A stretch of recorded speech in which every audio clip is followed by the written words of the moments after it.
माजी के पन्नों को पलटकर देखा तो जाना हुकूमतें बनती हैं लोगों से।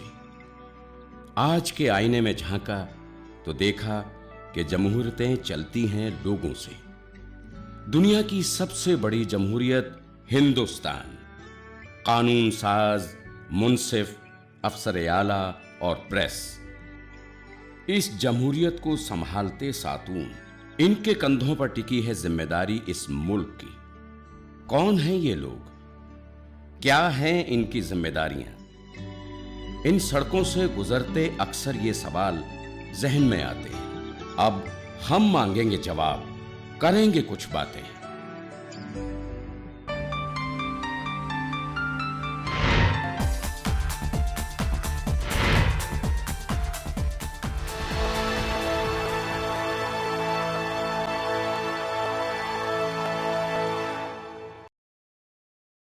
आदाब नाज़रीन, उर्दू हाट टॉक में आप सभी का इस्तकबाल है। मैं हूं आपके साथ बुशरा खानम फहद। नाज़रीन, उर्दू हाट टॉक के जरिए हम आपकी मुलाकात करवाते हैं उन शख्सियात से जो मुल्क को बनाने में अपना अहम किरदार निभा रही हैं।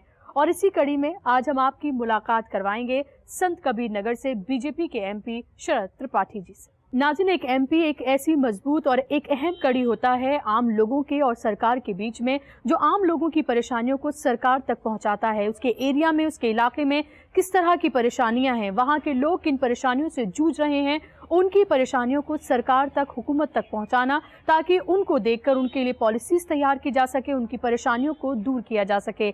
एक एमपी की जिम्मेदारी होती है कि अपने एरिया के लोगों से राब्ता कायम करे, उनके लोगों की परेशानी को जाने, ताकि उस एरिया की किस तरह की परेशानी है वो सरकार तक पहुंच सके और उनके लिए उस तरह की पॉलिसीज तैयार की जा सके और उस तरह की चीज़ें तैयार की जा सके ताकि उस एरिया के लोगों की जो परेशानियां हैं, जो दुश्वारियां हैं, उनको हल किया जा सके। और यही हमारा मकसद है कि आपको उन लोगों से रूबरू कराएं ताकि आप जान सकें कि जो मुल्क है ये किस तरह से चलता है, कौन कौन वो लोग हैं, कौन कौन सी वो अहम कड़ियां हैं जो इस मुल्क को जोड़ती हैं।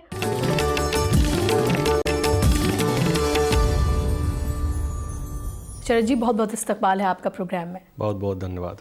मेरा पहला सवाल आपसे ये कि अक्सर हम अपने जो नुमाइंदे होते हैं उनको चुनकर भेजते हैं, लेकिन अक्सर लोग ये नहीं जानते हैं कि एक एमपी की रिस्पॉन्सिबिलिटीज़ क्या होती हैं, क्या बेसिक रिस्पॉन्सिबिलिटीज़ क्या होती हैं। तो अगर हम आपसे जानें और आम लोगों को अगर समझाना चाहें तो आप क्या बताएंगे, क्या होती है एक एमपी की रिस्पॉन्सिबिलिटीज़? देखिए, एक सांसद की जो जवाबदेही है, मूल रूप से तो सांसद का निर्वाचन इसलिए होता है कि प्रदेश और देश के योजनाओं को कैसे एक दूसरे से जोड़े और देश हित में, समाज हित में कौन से नियम आवश्यक है, उसके लिए बात संसद में रखना, अपने बड़े नेताओं के साथ उसको शेयर करना, आम जनमानस का हित किस में है इस योजनाओं पर काम करना, उसको लागू करवाना। उसके साथ साथ चूँकि जनता अपने प्रतिनिधि से हर सुख दुख में चाहती है कि अपने प्रतिनिधि की सहभागिता हो जी, वो भी हमारी जवाबदेही है कि कैसे उनके समस्याओं को हम सॉल्व कर सकें अपने प्रयास के माध्यम से, अपने अलग तरीके के माध्यम से। और उसमें हम सबका प्रयास भी रहता है कि अधिक से अधिक हमसे लोग संतुष्ट हों। जी, अपने अगर हम एरिया की बात करें तो आपको किस तरह से पता चलता है कि आपके एरिया की परेशानियां क्या हैं, लोग किन चीज़ों से जूझ रहे हैं जिस पर आपको फौरी तौर पर काम करने की ज़रूरत है? एक तो परेशानियां होती हैं, आपको पता है मुल्क भर में अलग अलग तरह की परेशानियां हैं, लेकिन आपके इलाके में, आपके एरिया में किस तरह की परेशानियां, वो आपको कैसे पता चलती हैं? देखिए, हमारी जो एरिया है, हमारी जो लोकसभा है संत कबीर नगर, जी, सूफी संत कबीर के नाम से जिस लोकसभा का नाम पड़ा, ये लोकसभा हमारी 3 जनपदों में विभाजित है। एक जनपद संत कबीर नगर जो पहले खलीलाबाद हुआ करता था, खलीलाबाद के नाम से जानी जाती थी ये लोकसभा, वहाँ की समस्याएं नदियों से घिरा हुआ है। इसमें बाढ़ प्रभावित एरिया ज़्यादा है। हमारी इसमें एक धनघटा विधानसभा है, मेहदावल का भी कुछ हिस्सा है, जिस विधानसभाओं में प्रायः घाघरा नदी है जो कुआनों के रूप में भी आकर के फिर आमी से मिल करके और एक कभी कभी बहुत ज़्यादा बाढ़ की विभीषिका से प्रभावित करती है। तो बाढ़ से जो घिरा हुआ क्षेत्र हमारा, जिसको हम वहाँ माझा क्षेत्र भी कहते हैं, विशेष करके धनघटा विधानसभा में आए दिन जब भी जुलाई के महीने में, जून जुलाई के महीने में वो बाढ़ आती है तो फिर वह तहस नहस कर देती है। लोगों के तमाम सपने उसमें टूटते हैं, जो बनाए हुए मकान हैं, आजीविका उनकी प्रभावित होती है। वो हमारे लिए सबसे बड़ा चैलेंज है। दूसरा, हमारे संत कबीर नगर में हमारे लिए एसेट भी है और एक चुनौती भी है, जो हमारी मेहदावल और खलीलाबाद विधानसभा जहाँ मिलती है, जिसमें बखिरा का और धर्मसिंहवा का बहुत बड़ा ऐसा पार्ट है, सेमरियावा का, जहाँ हमारी माइनॉरिटी आबादी और कपड़ा बुनने का काम करती है। यह संजोग रहा कि इसके पहले जो भी वहाँ के नुमाइंदे हुए, मैं व्यक्तिगत किसी के ऊपर दोषारोपण नहीं करना चाहूँगा, लेकिन ये ज़रूर पीड़ा होती है कि अगर उसको पूरे इस देश या पूरे विश्व में स्थापित करने का प्रयास किया गया रहता सरकारी तंत्र के माध्यम से, अपने व्यक्तिगत संसाधनों के माध्यम से, तो आज हमारी लोकसभा की पहचान, वैसे भी कबीर पूरे विश्व में जाने जाते हैं, लेकिन एक उत्पादन और उत्पादकता के रूप में भी उसकी पहचान होती। तो हम चाहेंगे कि कैसे वहाँ पर एक टेक्सटाइल पार्क बने, और इसके लिए हम अपने माननीय मंत्री संतोष गंगवार जी से बात भी किया है। हम लोकसभा में भी अभी इसी शीतकालीन सत्र में इस मुद्दे को उठाए हैं। वहीं से सटा हुआ एक बखिरा हमारा जो बहुत बड़ा बाजार है, वहाँ कांसे के बर्तन का काम बहुत पहले से होता आया है, और जब वह जनपद नहीं बना था संत कबीर नगर, जब वह बस्ती का अंग था, उसके पहले भी जब वो गोरखपुर का अंग था, तो वहाँ पर कांसे के बर्तन के लिए बड़े दूर दूर से लोग आते थे। लेकिन आज उनको वहाँ सुविधा नहीं मिल पा रही है, कभी बिजली नहीं रहती है, कभी उनके पास कच्चे माल की प्रॉब्लम होती है, सब कुछ रहता है, तो फिर बाजार की प्रॉब्लम होती है। ये देखा गया है कि सिर्फ ये शायद आपके एरिया की प्रॉब्लम नहीं है। हमने देखा है कि अभी हाल के दिनों में जितने भी छोटे कारोबारी हैं या फिर जो कारीगर हैं, वो बहुत ही बुरे हाल से गुजर रहे हैं। चाहे हम बुनकरों की बात करें या पीतल कारोबारियों की बात करें, या फिर जो जिनके कारोबार बहुत चला करते थे और बाहर भी जिनकी चीजें जाया करती थी, लेकिन अब जो है उनके हालात जो है बहुत खराब हैं। तो किस तरह से आप इसको देखते हैं, क्या क्या रीजंस हैं इसके? निश्चित ही सही तरीके से उनके बीच में जो भी शासन की योजनाएं थी, उसका समझिए कि क्रियान्वयन नहीं किया गया, और इसमें सबसे बड़ा योगदान तंत्र का भी है। ठीक है, इसके लिए जनप्रतिनिधि कहीं न कहीं जिम्मेदार हैं, लेकिन जनप्रतिनिधि के साथ साथ जो नौकरशाही है वो भी कहीं न कहीं से जिम्मेदार है। बहुत सारी योजनाएं केवल कागजों में सिमट करके रह गई। सबसे बड़ा फोकस अगर हमारी सरकार ने किया है तो स्किल डेवलपमेंट के प्रति, कौशल विकास योजना, और कौशल विकास योजना के अंतर्गत हमारी सरकार लगभग 18,000 करोड़ रुपए का बजट स्वीकृत की है। और कौशल विकास योजना में जो छोटे छोटे हमारे उद्यमी हैं, जो अब तक परेशान रहते थे कि उनके पास अगर हुनर है तो हुनर के द्वारा जो उत्पादन कर रहे हैं। लेकिन मेक इन इंडिया की अगर हम बात करें तो इससे छोटे कारोबारी जो हैं उनको एक डर भी है। नहीं, मेक इन इंडिया से उन्हें लग रहा है कि ऐसा ना हो कि बाहर की जो कंपनीज आएंगी उनसे उनका जो हुनर है उसके कम दाम लगाएंगी, या फिर अपने यहाँ से ऐसे हुनरमंद लोगों को लेकर आएंगी जो वो काम जो है उनसे करवाया जाए और उनसे ना करवाया जाए। ऐसा कुछ भी नहीं है। मेक इन इंडिया का जो हमारे आदरणीय प्रधानमंत्री जी का जो नारा है, वो मेक इन इंडिया के साथ उसमें ऑलरेडी ये शर्त है कि हमारे यहाँ के हुनरमंदों को आप प्राथमिकता देंगे, हमारे यहाँ का जो कच्चा माल है उसको आप प्राथमिकता देंगे, हमारे यहाँ के बेरोजगार लोगों को आप प्राथमिकता देंगे। आज भारत एक पूरे विश्व के लिए बहुत बड़ा बाजार भी है। जी बिल्कुल। आज बहुत सारे देशों को हमारे यहाँ के जाकर के नौजवान चला रहे हैं, चाहे वो अमेरिका हो, चाहे ऑस्ट्रेलिया हो, जापान हो, बहुत ऐसे देशों में हमारे यहाँ के इंजीनियर, हमारे यहाँ के कारीगर। मेक इन इंडिया से अगर जो नौजवान है उनको एक उम्मीद मिल रही है कि उन्हें रोजगार मिलेगा, क्योंकि बड़ी बड़ी कंपनियां आएंगी और यहाँ के लोगों को वो रोजगार देंगी, जो पढ़े लिखे लोग हैं, जो इंजीनियर हैं, डॉक्टर्स हैं, या अलग अलग तबके के जो माहिर हैं। लेकिन जो छोटे कारोबारी हैं उनको ये डर भी बहुत ज़्यादा है, खासतौर पर उन लोगों को जिनको लग रहा है कि वहाँ से उन लोगों को लाया जाएगा और हमारी जो हाथ में चीज़ें हैं वो चली जाएंगी। जो ठेला लगाते हैं, जो सब्जी फल बेचते हैं, वो लग रहा है बड़े बड़े डिपार्टमेंटल स्टोर्स बनाए जाएंगे, बाहर से लोग आ रहे हैं, एफडीआई के को लेकर उनको बहुत सारे इस तरह के खदशात हैं। तो उनकी परेशानियों को किस तरह से दूर किया जाएगा? आई एम श्योर आपके यहाँ भी जो एरिया है वहाँ भी लोगों की इस तरह की परेशानियां जरूर होंगी। निश्चित है परेशानी।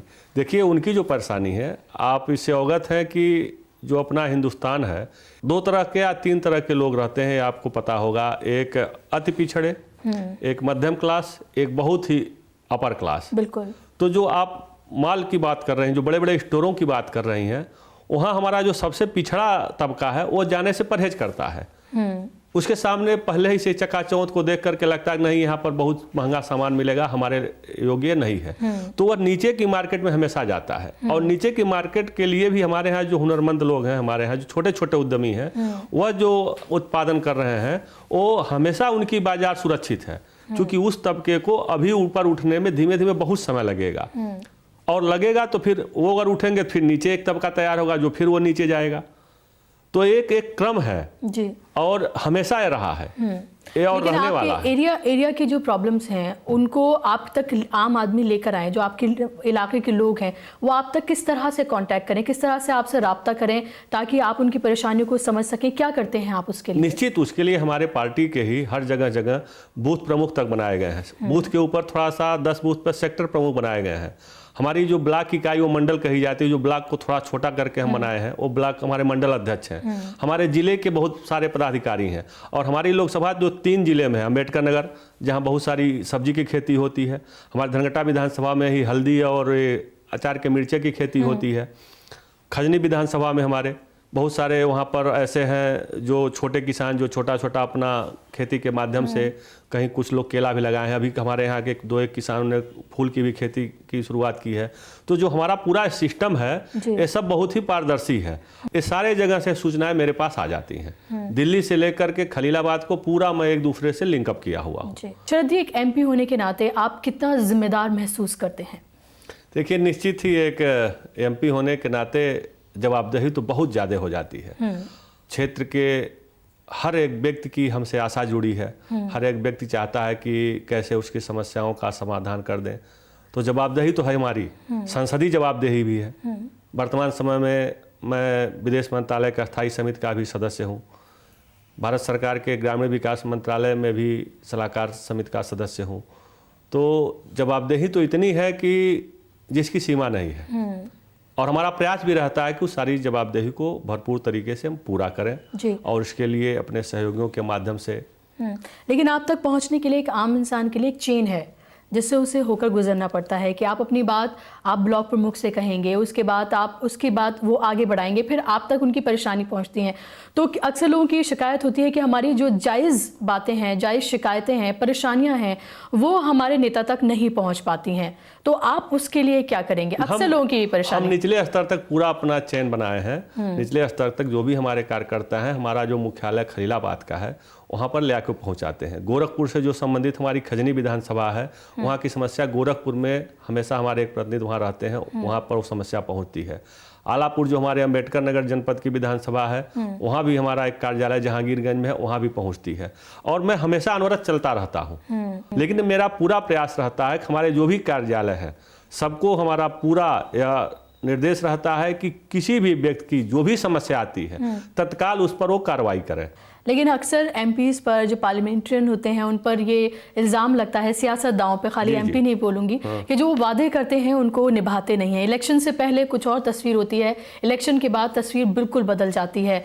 तो आप किस तरह से मेक श्योर करेंगे जो कि आपके जो एरिया के लोग हैं उनसे जो आपने वादे किए हैं उन्हें आप वक्त रहते पूरा करेंगे? देखिए, हम कोई व्यक्तिगत वादा नहीं करते हैं, हम हमेशा इरादे में विश्वास रखते हैं, और हमारे संसदीय क्षेत्र के लोग भी जानते हैं कि जो हम कहते हैं उसके लिए हमेशा हम जागरूक होकर के कैसे पूरा करें, इसके लिए हमेशा हम प्रयत्नशील भी रहते हैं। इसलिए मैं कहीं भी बड़े संसदीय क्षेत्र में व्यक्तिगत वादा मैं नहीं करता हूं, और वादा वैसे ही हमारी सरकार ने जो भी किया था, जितने हमारे घोषणा पत्र में जितने भी वादे थे, पहली भारत की ऐसी सरकार है जिसके मुखिया आदरणीय नरेंद्र भाई मोदी जी ने हमारे सारे किए हुए वादों पर, क्योंकि हम लोग उन्हीं के प्रतिनिधि के रूप में आज संसदीय क्षेत्र में जाने और पहचाने जा रहे हैं, तो जितने भी हमारे सरकार या हमारी पार्टी ने जितने भी वादे किए थे, ये पहली ऐसी हुकूमत है आज़ादी के बाद की कि जिस हुकूमत ने अपने सारे किए हुए वादों पर धन जो है आवंटित कर दिया पहले ही बजट सत्र। आप एक इलाके को रिप्रेजेंट करते हैं, संत कबीर नगर, लेकिन अगर हम पूरे आपके स्टेट की बात करें, उत्तर प्रदेश की,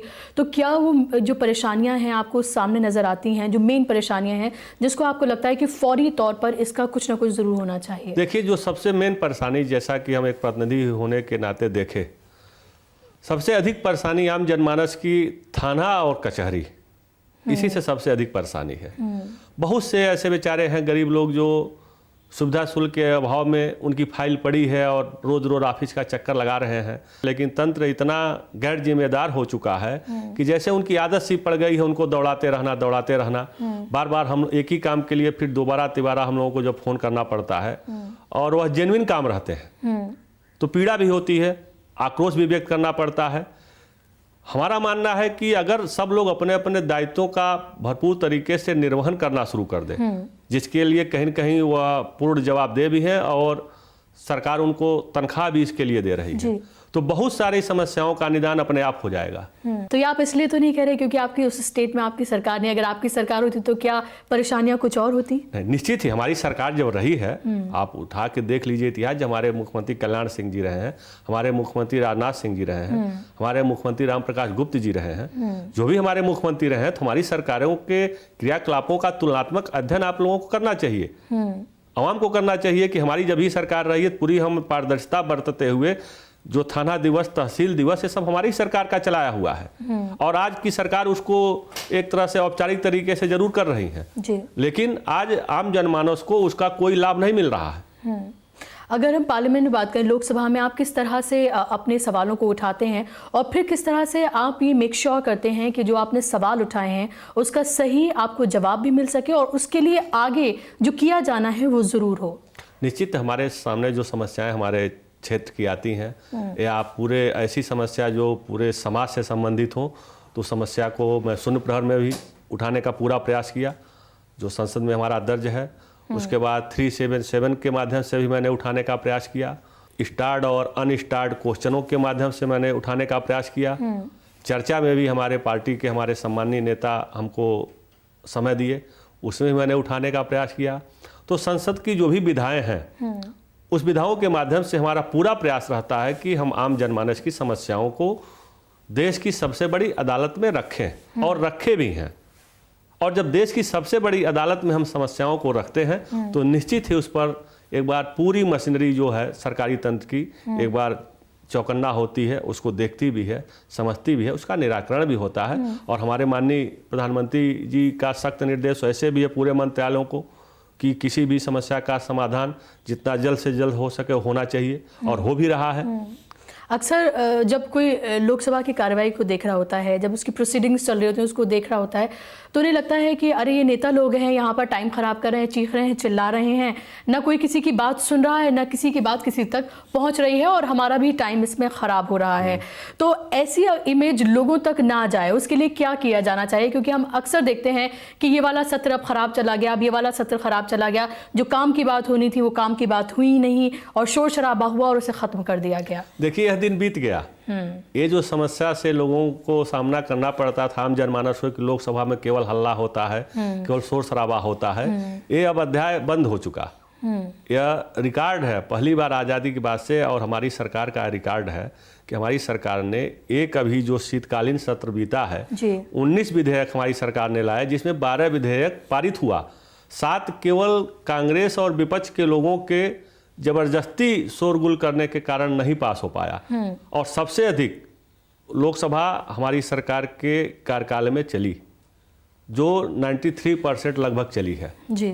और बहस उस पर हुई है, एक एक चीज़ पर हमारे जो भी संसदीय मंत्री जी हैं हमारे माननीय वेंकैया जी ने स्पष्ट रूप से कहा जो भी विपक्ष जिस पर भी शोरगुल करना चाहा, हमारे प्रधानमंत्री जी का भी यह निर्देश था कि नहीं हम चर्चा करने को तैयार हैं और बहुत ईमानदारी से पहली बार विपक्ष के लाए हुए सारे प्रस्ताव पर हमारी सरकार ने चर्चा करने के लिए पूरा समय दिया और चर्चा में सबकी सहभागिता भी रही। लेकिन अगर इतना कमजोर अगर अपोजिशन हो तो फिर आपको ताकत ज्यादा मिलती है कि आप अपनी बात सही हो या गलत हो उसको पूरा कर लेंगे। कमजोर और ताकतवर की बात तो तब होती कि जब हम अपने ताकत से दबाते।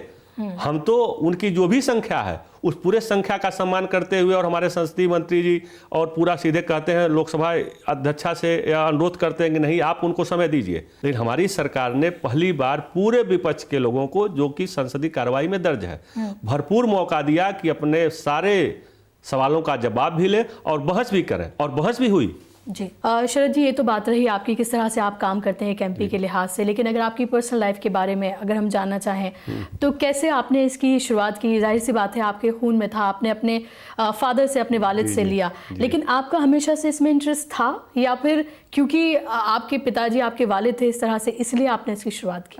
नहीं, ऐसा कुछ भी नहीं था। हमारे उसमें जहन में था जी। कि कैसे कुछ देश के लिए, कुछ समाज के लिए किया जाए। 2009 में चुनाव जीत करके भी मैं बाहर रहा, हाई कोर्ट में केस भी चला।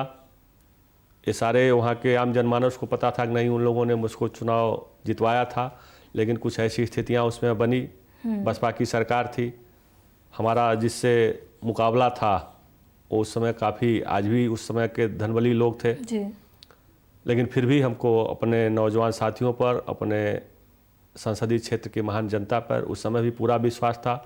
उस समय भी उनका आशीर्वाद और स्नेह मिला और उसी ताकत से मैं हमेशा अनवरत अपने क्षेत्र में बना रहा और 2014 के चुनाव में निर्वाचित भी हुआ और सांसद के रूप में आज आप सबके सामने भी हूँ। बिल्कुल, हमारे हिंदुस्तान की जो आबादी है वो 50% जो है वो नौजवान है, तो और आप भी एक नौजवान नेता हैं, तो आप क्या इस लिहाज से आप ज़्यादा अपने आप को जिम्मेदार महसूस करते हैं? क्योंकि जो नौजवान तबका है, जाहिर सी बात है, जो जितने भी नौजवान लीडर्स हैं, नेता हैं, रहनुमा हैं, उनको एक आस भरी निगाह से देखता है।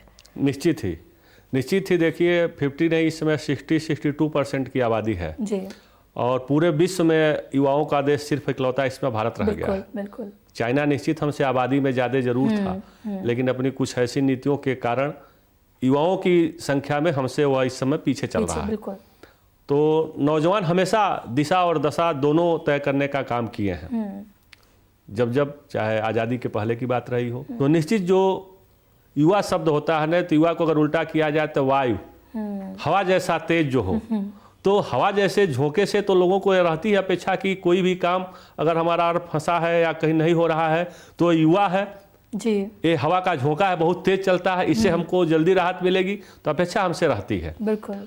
तो हमारे मन में भी एक युवा होने के नाते जज्बा है जी, और हमको विश्वास है कि इसको हम पूरा भी करेंगे और उम्मीद हमें है कि हम अपने नौजवान साथियों के भावनाओं पर खरा उतरेंगे। बिल्कुल, जो लोगों ने आपसे उम्मीद लगाई है, लोग भी उम्मीद करते हैं कि आप उनकी उम्मीदों पे खरा उतरें। और आखिर में जो लोग इस वक्त आपको अपने घरों पे बैठे देख रहे हैं, आपके इलाके के जो लोग हैं, संत कबीर नगर के या पूरे मुल्क के लोग जो हैं, जो आपको देख रहे हैं, उनके लिए आपका क्या मैसेज है? आखिर में क्या कहना चाहेंगे उनसे आप? निश्चित ही हम चाहेंगे कि पहली बार भारत में एक ऐसे प्रधानमंत्री के रूप में नरेंद्र भाई मोदी जी का आगमन हुआ है जो आज एक युग पुरुष के रूप में पूरे विश्व में जाने जा रहे हैं। तो सौभाग्य है भारत के आम जनमानस का कि आज उनके जो मुखिया हैं वह शीशे जैसे पारदर्शी के रूप में आज पूरे विश्व में और देश में जाने जा रहे हैं।